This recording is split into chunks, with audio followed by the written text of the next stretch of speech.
Hello students, now we will discuss about optical activity. That is, if in some liquids it is seen that when a light is passed through some certain crystals and certain liquids, there is a rotation of plane polarized light. So how do you see or observe it? So first, a light from a source which is unpolarized, that means there is a probability for vibration of electric vector in all the possible directions. So such an unpolarized light is passed through a polarizer first. Okay, so based on the plane of transmission of the polarizer, you'll get a plane polarized light, and then we can see that it is passed through a tube, and then it is passed through an analyzer, and then what you get is that, so this is analyzer. So we can see that whatever be the direction of analyzer and polarizer will determine the intensity that we observe. So if the polarizer and analyzer, if their planes are parallel to each other, you will be getting a maximum intensity at the observer's end, isn't it? But if the analyzer is perpendicular to the polarizer, then it will be cutting off, isn't it? So you'll get zero intensity. So in that case, so that is called crossed position. So what we do is that in the cross position, we will add certain optically active liquid into the sample tube.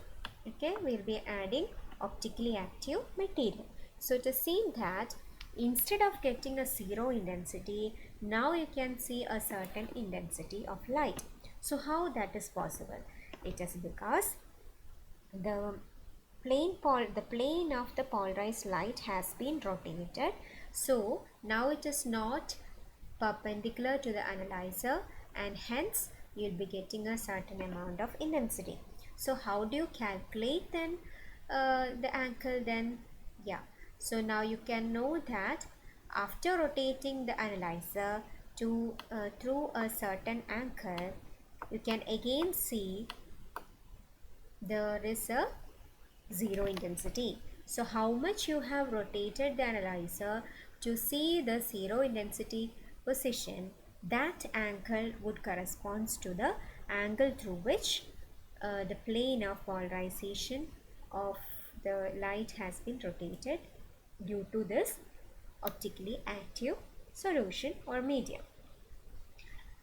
Okay, so there are two kind of optically active material. One is called levorotatory, which means levo means it to the left, so rotating the plane of transmission to the left is called levorotatory, and dextro means right, so rotating the plane of polarization of the light to the right.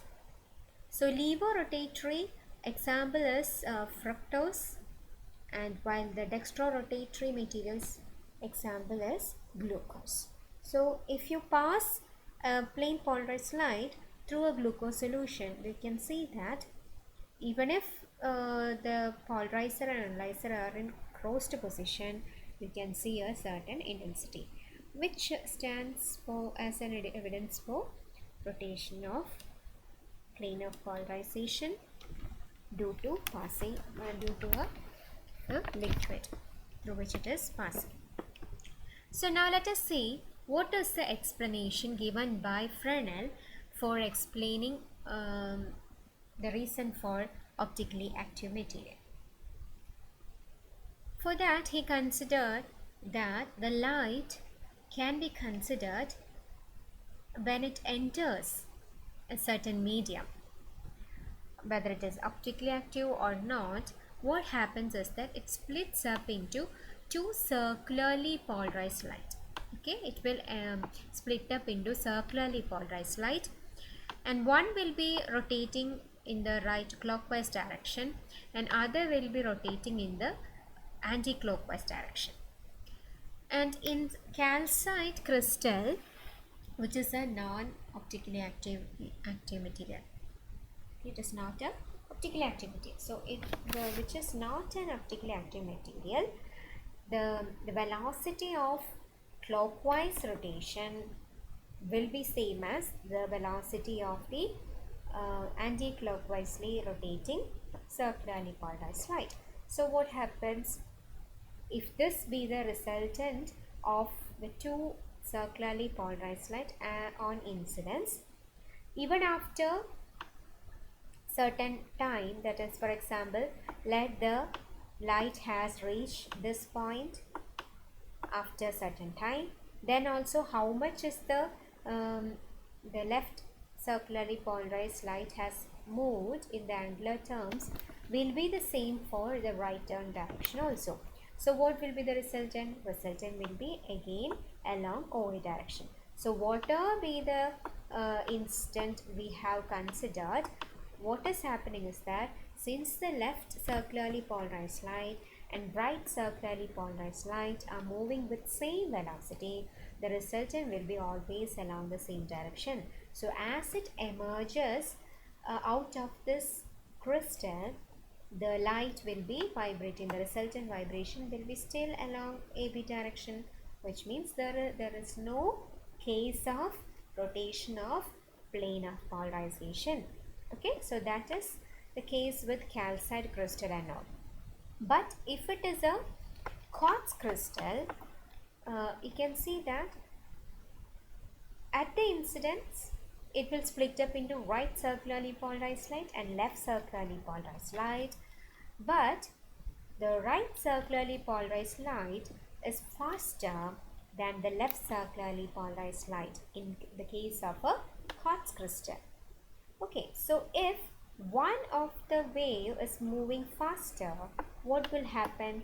If you consider at that point, let the R is moving faster than left circularly polarized light, and let the angle due to the or extra phase traveled by R, that is right circularly polarized light, be delta.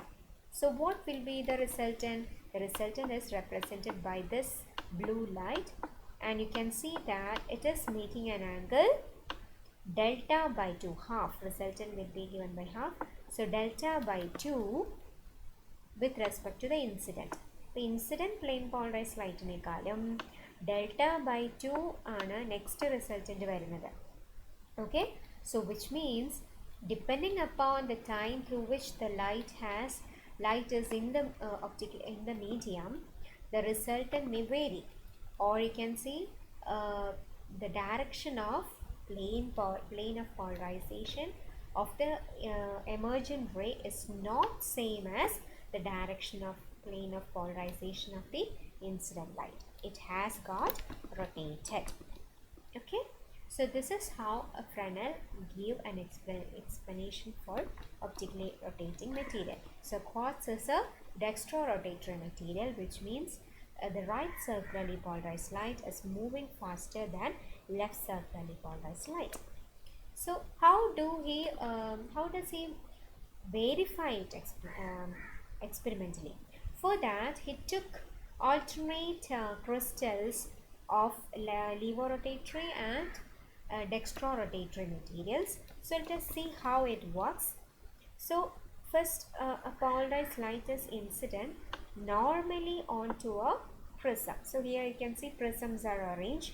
So at this point, though the left circularly polarized light and right circularly polarized light are moving with different velocity, because they are incident at normal incidence, they will be moving in the same direction without any deviation. But once it reaches BC, BC is an inclined surface. So what happens depending upon the normal? So we can draw a normal, and you can see the light will be bending away from the normal or bending towards the normal depending upon the refractive index of this particular prism BDC. So what let us consider, this is a levorotatory material, which means the left circularly polarized light will be moving faster. So if a wave is moving faster, then the refractive index will be less, because it is inversely proportional. So if So for a left circularly polarized light, it feels that it is moving from a denser medium to a rarer medium. So what will happen to the levorotatory left circularly polarized light? It will bend towards a normal. Normal അടുത്തേക്ക് അത് bend ചെയ്യും. Okay, so that is shown by the upper ray. Now what is about the lower ray? It is due to the right circularly polarized light. So the top one is the levorotatory material and the bottom one is the right circularly polarized material. Right circularly polarized light. Okay, so what happens? Why the right is bending down? Because it is moving slower. So if it is slower, which means the refractive index felt will be high. So for right circularly polarized light, it is moving from a rarer medium to a denser medium. So if it is moving from rarer to denser, it will bend towards the base of the prism. Okay, that is why there is a diverging of levo and dextro will happen. Okay, now as it reaches the next inclined surface CD, what will happen? Yeah, the left will be it is a, so this one was levorotatory material. So the next you have a right dextrorotatory material. So in dextrorotatory material, which one will be faster? Right circularly polarized light will be faster. So for the right circularly polarized light, it feels that it is moving from a denser medium to a rarer medium.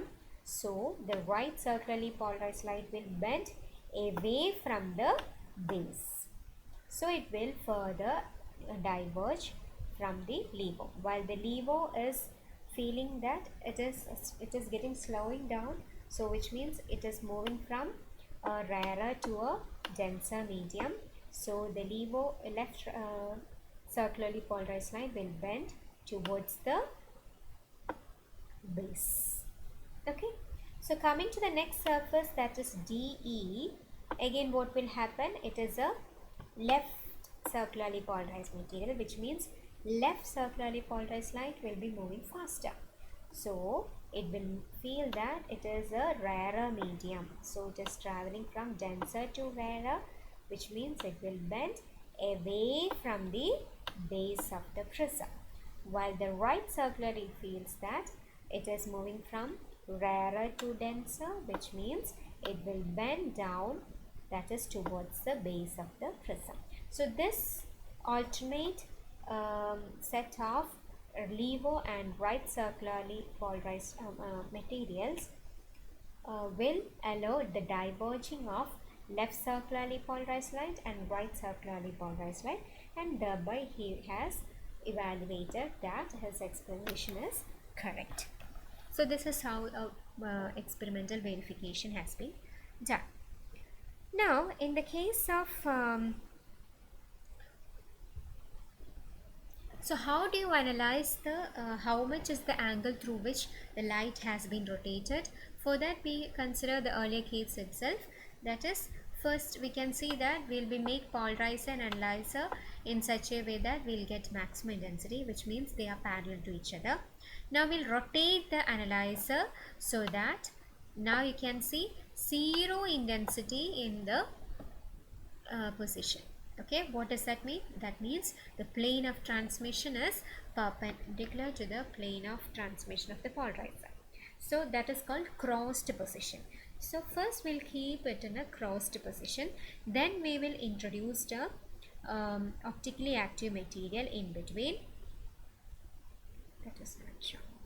So we'll introduce an optically active material here. So what will happen?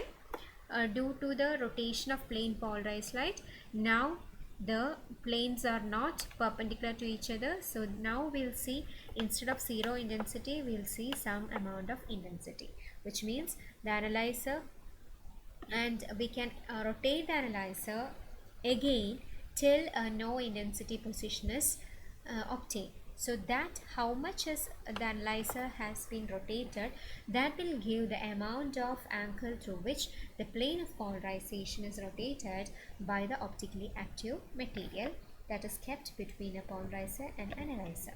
So this is how we do it. So this angle through which the plane of polarization is rotated will depend upon many factors. The first one is that it depends upon what is the thickness through which it has passed through. So how much the distance it is passing through, that will also decide how much is the angle through which it has rotated. And also what is the concentration or density of the material, and what is the wavelength of light that is used, and what is the temperature of the solution that we are keeping will decide how much will be the plane of polarization will be rotated. So the amount of rotation in solution is given by a formula theta. Angle of rotation is given by SCL, where C is the concentration, L is the length of the tube or the sample, and S is called specific rotation. So specific rotation is given as for a particular wavelength, because it can change depending upon wavelength. So we have to define in terms of a given wavelength, a particular wavelength of light, and also based on temperature also it can vary. So at a given temperature, at a particular wavelength and a particular temperature, specific rotation is defined as the rotation produced by the 1 decimeter long column of solution containing 1 gram of optically active material per centimeter cube. That if it is a 0.1 meter long, that means 10 centimeter long material or sample tube, then and also consider the solution is of concentration 1 gram per centimeter cube, then how much is the angle of rotation that is produced, that will be considered as a specific rotation. Okay, so in terms of formula you can write it as for a particular wavelength and for a particular temperature, specific rotation S is given by theta by L in terms of decimeter, and concentration which is in gram per centimeter cube. So instead of, because it is already in centimeter, we'll replace this decimeter into centimeter. So how do you make it centimeter? 0.01 01. So how do you make it? We'll be dividing it by 10. So dividing it by 10, you'll get a value as 0.01 centimeter, as a 0.101 meter. And what is 0.01 meter? It is same as centimeter. So you can express it in length in terms of centimeter, provided you have to divide the denominator by 10, which means the 10 will come in the numerator. So the final equation is given as 10 theta divided by L in centimeter and C in gram per centimeter cube. So this is the expression for specific rotation. Now an application of this concept can be used to find out the concentration of an unknown sample, particularly it is called polarimeter. So we'll study a Lorentz half-sheet polarimeter, which is an instrument used to analyze the concentration or the specific rotation of a sugar solution. So for that you can see the light is first collimated and it is then made parallel using a nickel prism, and then it is passed through a half-shade plate, and then it is passed through a sample tube. Then we have an analyzer to analyze the plane of polarization, and we'll be observing it through a telescope. Okay, so that is the setup for a Lorentz half-shade polarimeter. So let us see what you mean by half-shade plane. So which means half of the portion will be made up of quartz plate, that is doubly refractive material, and half portion is a glass. Glass means isotropic material. So half is anisotropic and half is glass plate. So half will be having two rays extraordinary and ordinary, and here there will be only one ray. So that is the difference. And the thickness of the glass is adjusted in such a way that the amount of light or the intensity that is passing through the quartz will be the same as the intensity of the light passing through the glass. So that is how the thickness of the glass material has been taken care of. So what will happen if you use a half-shaped plate? So let us consider at a particular instant, that is at the incident time, let OP be the vibration of the electric vector, OP. Okay, so inside the glass it doesn't have any splitting option. It has a isotropic nature. The glass has a isotropic nature, so it will be moving along OP itself. But for a quartz crystal, it feels that it is it will split up along OA, which is extraordinary, and other will be ordinary ray along OD. Okay, and as it proceeds through the quartz crystal, it is a half-wave plate. Quartz crystal with designed with a half-wave plate nature. So half-wave plate nature means it will produce a phase difference of 180 degree or a path difference of half a wave. So what will happen? Let us consider the OD is now will be vibrating through OC as it emerges out of the half-wave plate. So now what will be the resultant? The resultant is now along OQ. Okay, so you will get two rays will be emerging out. One will be vibrating along OP, which is through the glass, and one will be vibrating through OQ, which is the part passing through the half-wave plate quartz crystal. Okay, so if the analyzer is parallel to OP, you'll get maximum intensity from the glass plate and zero intensity from the quartz plate. If the analyzer is parallel to this OD, OQ, then you can see that you'll get maximum intensity for the light passing through the quartz plate, while zero intensity for the light passing through the glass plate. Now if the analyzer is at this position, what will, that is OA, then what will be the intensity? You will get equal intensity from on both sides. Okay, so that is the principle used here. So we'll arrange the setup such that we'll consider only the tube alone, and we'll keep it in a middle position so that you'll get maximum intensity on both sides. And then what you do, we'll fill in with the optically active material for which the concentration has to be found out. So then you can see that the intensity, the equal intensity nature has changed. Now what we do, we will rotate the analyzer such that you'll get again equal intensity position, or in this way. If the analyzer is in this way, then you'll get zero intensity position. So that will be adjusted, and you can see how much is the angle that has been rotated to make it again of equal intensity. So then you can, knowing the angle theta and what is the length of the tube and also the concentration, you can find out what is the specific rotation, or knowing the specific rotation of the sample and angle through which it is rotated is determined using the experiment, and length of the sample tube is known, then you can evaluate what is the concentration has been used. So either way it has been using.